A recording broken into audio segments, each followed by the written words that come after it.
Donald Trump has now had his first taste of such expectations. During a turbulent week, the president opted not to specifically condemn white separatists tearing at the nation's racial scars and deliberately escalated a showdown with North Korea over its nuclear program. The words Trump chose on both occasions from his Bedminster, New Jersey, golf resort, revealed the extent to which he rejects the ceremonial conventions of the presidency and is unwilling to constrain his inclinations and rhetoric. Trump did hit out at an egregious display of hatred, bigotry and violence on Saturday after a woman died when a man with reported neo-Nazi sympathies allegedly rammed protesters opposing an alt-right gathering in Virginia with a car. But his comment that the wrongdoing was on many sides appeared to draw an equivalency between counter-protesters and the extreme right. Offered a second chance to condemn the extremist by reporters, he demurred. Sunday, a White House official, declining to be identified by name, said of course Trump's condemnation includes white supremacists, KKK, neo-Nazi and all extremist groups. It was the second time in a few days that the president's rhetoric and bearing had come under intense scrutiny. Last week, his warning that he would rain fire and fury over North Korea if it continued its threats, appeared to envisage a nuclear strike and triggered alarm in Asia and confusion about his motivations. The results from last week, criticism among Republicans and conservative commentators was more acute and unified than it has been throughout his presidency and last year's campaign.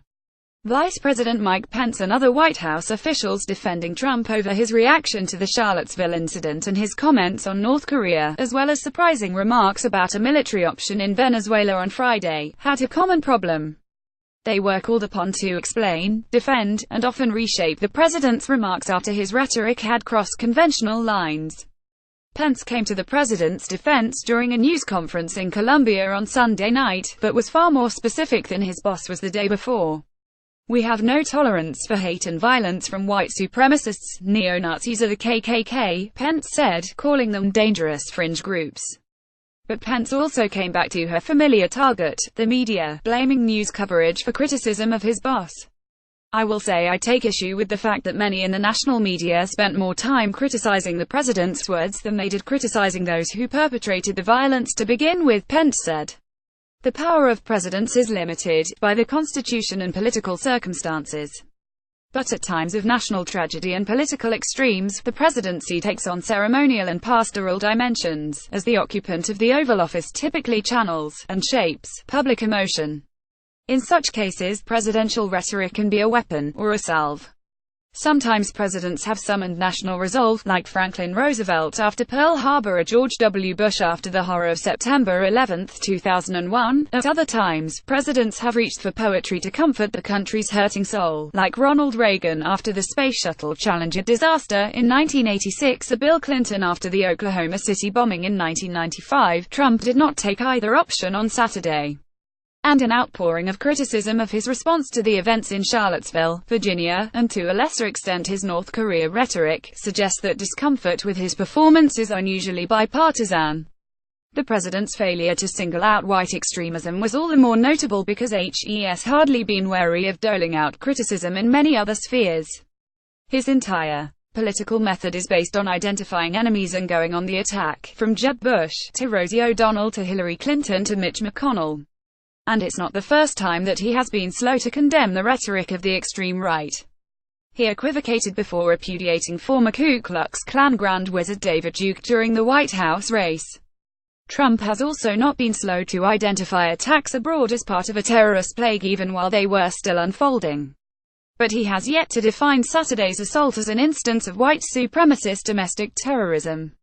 Even some of Trump's most admiring allies said that he did not go far enough on a weekend that led some critics to suggest that he was concerned about alienating an extreme segment of his supporters.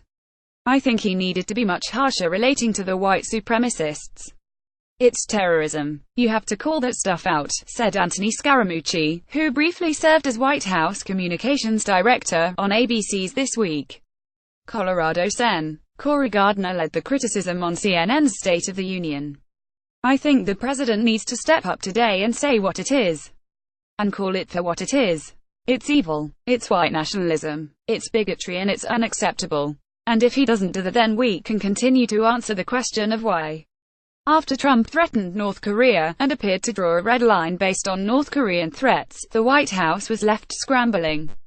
North Korea did not take long to double down, warning it could fire ballistic missiles towards the U.S. territory of Guam, leaving Trump in a compromised position, under fresh pressure to back up his words with action or to have them exposed as empty threats. Trump's top aide tried to explain that dilemma away. Secretary of State Rex Tillerson tried to reassure Americans that they should sleep safe, and that the path to dialogue was still open, even as alarmed regional experts warned of a worsening confrontation with Pyongyang.